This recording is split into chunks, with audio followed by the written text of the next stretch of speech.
why I'm okay with balding, and you should too, because nobody really gives a shit. I'm 24 years old. I've recently hopped off the medications to stop balding, to stop hair loss for numerous reasons I'll get into with this video. I've already noticed my hair thinning in the back, in the front. It's not because of this haircut. I'm just in the process of cutting my own hair.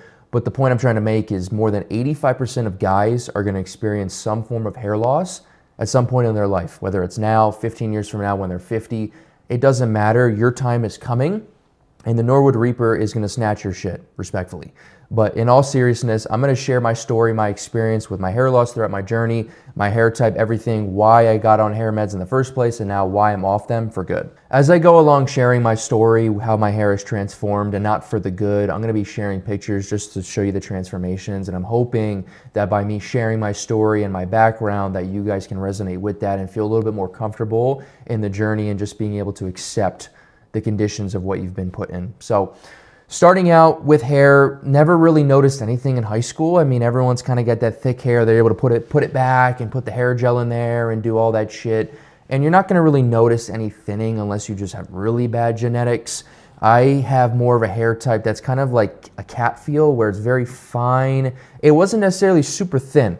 It has that fine, soft texture, but I was still able to put it up and do all the things that other people were able to do. I just have never had thick hair like my mom does or like other people do. I would say the first time that I noticed balding, or the first time that I noticed any form of hair loss, was I believe my junior year of university, where they had this really strong downlighting in my bathroom, and I noticed that I was able to see my scalp more, especially when I was getting out the shower, but definitely when it was dry or when I went into the light in a certain condition. And that, of course, off the bat is going to make anybody more insecure, because when you have thinner hair, it's not as appealing. You just don't look as good, unfortunately. And of course I was like, I wonder what I could do. I wonder what natural remedies, I wonder if there's something I could do. So I went to YouTube searching for answers, just like everybody else does when they have a question. And I came across Derek, More Plates, More Dates, and he was actually suggesting a bunch of different things to do.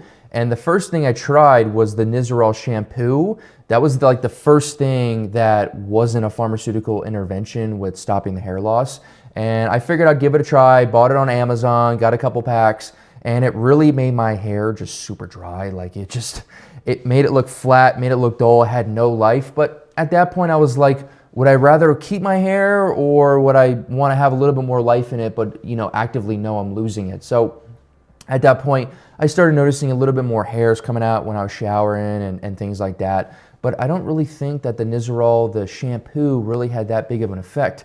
And just gradually over time, it started getting worse, where after the shower, I would notice it more, or underneath that down lighting, I would just start picking it up more. And I'm like, yeah, I think there's something else that I could be doing. So that's when I started doing the pharmaceutical intervention, which was my senior year of undergrad, where I hopped on finasteride and I hopped on minoxidil right about the same time. My dad was bald by 2021. My brother has thinning hair, and my hair's thinning as well. Just really not favorable genetics for hair. And I was like, you know what? I don't know if I really want to be bald by 2021. I think I want to have my hair a little bit longer, because for me, appearance is a big aspect of things that I care about in my life, and it should be for you as well. Personal hygiene, brushing your teeth, making sure your skin looks good, and hair is part of that. Having a good appearance, looking good for interviews, for school, for job, whatever it is. And I was like, you know what? I think I want to do it for a little bit. I'm not saying I'm going to do it my entire life, but I want to hold on to my hair for a little bit longer and not have that balding look, because it just makes you look like 5, 10, 15 years older. So that's the reasoning why I hopped on in the first place. At first, I didn't really notice that much of a difference in my hair or in the side effects that everyone is aware of with those drugs. And as time went along, I started to pick up on the side effects for finasteride. I started noticing stuff, I would say a couple weeks after, where I just wasn't as motivated to go to the gym. I had lower energy. I just felt kind of like sluggish, like I was just like, man, about life. And of course, everyone experiences the libido side of things.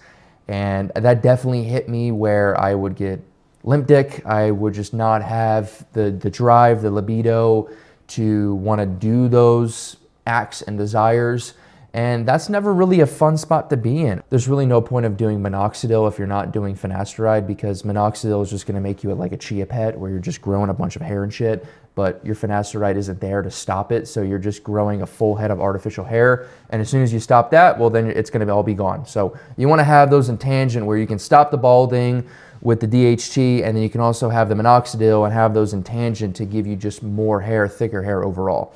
But in terms of the side effects, right, it just kind of persisted, and that went on for, I was on finasteride pretty much until this year of July, and dealt with all that stuff, wasn't able to get as hard of boners, was all that stuff where it's not fun. So I decided after 3 years of being on these mind-numbing drugs that it was time for me to hop off of them once I moved out here for school. It's not worth it for me to keep all of those side effects and be a worse version of myself, fight this uphill battle. For what reason? Just to build more confidence in myself? If you just have confidence rocking the look, that's what makes bald people more attractive. Most bald people are usually the most masculine people. Look at Andrew Tate, Jason Statham, The Rock. Yes, those are exceptions. They're not the rule, right? They're handsome guys, but people find them attractive because they're confident in their look. They're not like trying to do the comb over or wear a wig or wear a rug, but they're confident in rocking the bald look, and they don't give a shit if you like it or not. They're gonna rock it, and they make up in that department with their personality, their skills, their humor, and other aspects of their life. I was tired of being this suppressed version of myself, not being the best version where I was motivated, wanting to get after things, sex drive down in the dumps. Because why would a 20-year-old, not even mid-20s, I'm 24, want to have a sex drive of like a 95-year-old? Like, what's the point of living like that? The quality of life living that way, where when you get into that interaction, you can't even do it. You can't even perform the way that you want to. And that right there alone is going to have a worse confidence hit than just being bald. Like it's going to hit your confidence harder by not being able to perform in the bedroom in that aspect with an actual partner than the little confidence boost it gives you by having a full set of hair. How do I feel now? I've been off of it since about July or June, sometime around there. So I've been off of it now for about 4 months or so. I feel great. Yes, I'm losing my hair. I've noticed it thinning in the front, noticed it thinning in the back. It's whatever, man. Yeah, of course there's days that are better than others with my confidence, things like that. But the more that I tell myself and make videos like this to where I'm hoping other people that are in the same shoes as me can get this message and contribute it to their life. But of course, we're all going to have our up and down days in terms of confidence. But I definitely would say that I am in the best shape now I've ever been in my entire life. I've been cutting for a while now. I have more mental clarity. I don't feel that brain fog that I would have before. My confidence is just as great. I feel very direct and to the point and on top with my time. And Peen Blizzard is back to working, full functioning. And all those things have pretty much fully subsided. Now, if you are, side note, if you're on finasteride and you want to get off and you've seen a bunch of things about post-finasteride syndrome and all this stuff, I think a lot of that has to do with your mental. I think your psyche, your psychology can have a bigger effect than you intended to. And the way you believe things, the way you perceive things is how you're going to look at the world. And if you think by you hopping off these drugs that you're going to be permanently stunted in the performance department, in the mental department, you're going to have brain fog forever, you're just setting yourself up to fail. Because I think if you can combat it and you're going to go, hey, I'm going to get off these stupid drugs, these drugs that are making me a worse version of myself, and I'm going to continue to prosper, be a better person of myself and everything, right? Then you're going to. You're going to. But if you think that you're going to get stunted by these things and you're doomed because you already hopped on finasteride, then you're more likely to do it. I saw a bunch of things on Reddit and on the internet saying, oh, don't ever get on finasteride. You're going to have post-finasteride syndrome. You're cooked for life. No, bro. It's all your mentality, how you perceive things. Life is all about perspective. And if you're going to have a shit perspective and negative perspective all the time, then yeah, those are probably going to play out. If you manifest bad things, then yeah, you're probably manifesting the wrong things, and that probably will happen. But if you manifest good things, you're much more likely to have success and go down the right path that you want to. So I've gone ahead and wrote down some additional notes that I think can help you guys that are in similar shoes to myself, that are dealing with this and trying to figure out how to combat it and keep your confidence, continue being able to push forward and just accept the conditions that you've been put in. First thing is, it's out of your control. Just realize it's out of your control and you need to control the controllables and do everything that you can to maintain good health. How do I know this? I'm doing everything that I can that's in my power to have good health, and I'm still dealing with this. That's how I know it's just pretty much genetic based entirely. I focus on sleep as my number one life priority. I go to bed early, I wake up early, and I make sure sleep is dialed in fully. My nutrition and my food, I've tracked MyFitnessPal for over 280 days. I've lost 50 pounds of excess fat on my body, and I'm more dialed in now with my food and my body than I ever have been in my entire life. I'm doing cardio all the time. I'm getting my steps in. I'm weightlifting 4 to 5 times a week. I'm doing everything right that somebody should be doing to be healthy, and I'm still losing hair. How? Because it's genetic. Can I control my genetics? I can't. And then you got shitters out there that are eating seed oils on the regular, that sleep like shit, that don't even work out, that are overweight, and they have perfect hairlines. Their hairlines go down. They have a Norwood negative number. And it doesn't make any sense. You're wondering, okay, how does this person like that have perfect hair and I'm over here dealing with it? Dude, it's out of your control. Realize that right now. Like I said, life is all about perspective. And when you can control the controllables and everything outside of the controllables, you sweat off, you don't worry about, you're gonna be in a much better place mentally dealing with the hair loss than if you weren't doing that. Another pointer for you guys is that when you get on these drugs, you gotta realize that your genetics are setting you up to fail, like I was saying, but all you're doing is delaying the inevitable. It's gonna happen. It's gonna happen now, or it's gonna happen 30 years from now. It's gonna happen to you. So rather than delaying the inevitable, just own up to it. Don't have the comb over. Don't be trying to hide all this shit. Don't be spraying your head with no fucking spray paint, any of that stuff.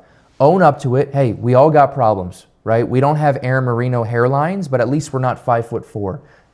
We love you, Aaron. Appreciate all the stuff that you do, Alpha M. But we all got problems. Some of us got hair problems. Some of us got liver problems. Some of us got mental problems. Deal with the problems that you're dealt with. Move on. It's better than dealing with something that's mentally crippling or you can't walk anymore. So just look at it that way. Be grateful that, yeah, okay, maybe I'm losing my hair, but I have all these other things that I know plenty of other people out there don't have. So I'm going to be grateful for the situation that I am in, because I imagine if someone had to choose, if they were able to walk and sprint and work out versus having hair, they would pick option number one every single day of the week. If there was one tip that you could take away from this video, it's going to be this single thing, which is going to be confidence. Being able to be confident in your skin and be able to own it. That is what's going to be the defining trait if you're going to be confident the rest of your life being bald, or if you're going to be trying to hide it up the entire time and not be confident in your skin. If you can walk around, say you're go to this shit, think you're the man, not being cocky, but being confident, that is what's attractive. That's that aura, that vibe that's given off to people that makes you attractive, that makes people want to talk to you.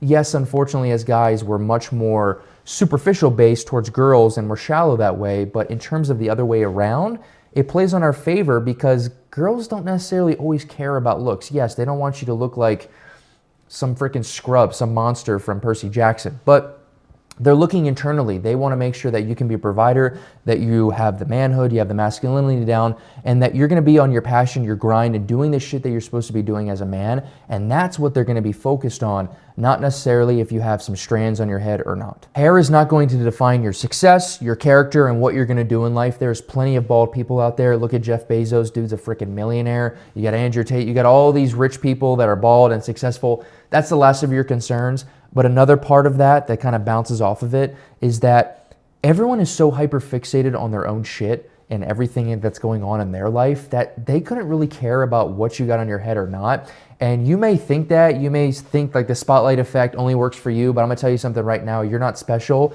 You're just like everybody else and nobody really gives a damn, right? It kind of goes in tangent with this as well, is that when somebody comes to your funeral, is somebody really gonna be like, yeah, you know, he was bald, so F that guy. No, of course no one's going to be saying that. People are going to come to your funeral based off how you treated them, how you made them feel, what you did, what you left behind in the world. They're not going to be like, oh yeah, dude, thank God he died, man. He was bald. Like, no. And people that are saying negative things about you balding, are they even going to go to your funeral? Probably not. And even if they do go to your funeral, everyone's going to die with their own opinions and thoughts and judgments of you. So you shouldn't give a shit about it anyway. 2 last mental tidbits for you guys before I let you go is, who gives a damn if you're bald, if you're jacked? If you're jacked out of your mind, people are going to be diverted looking at your big ass muscles rather than your big ass head. And the second thing is, the more hair I lose, the more head I get. How you doing?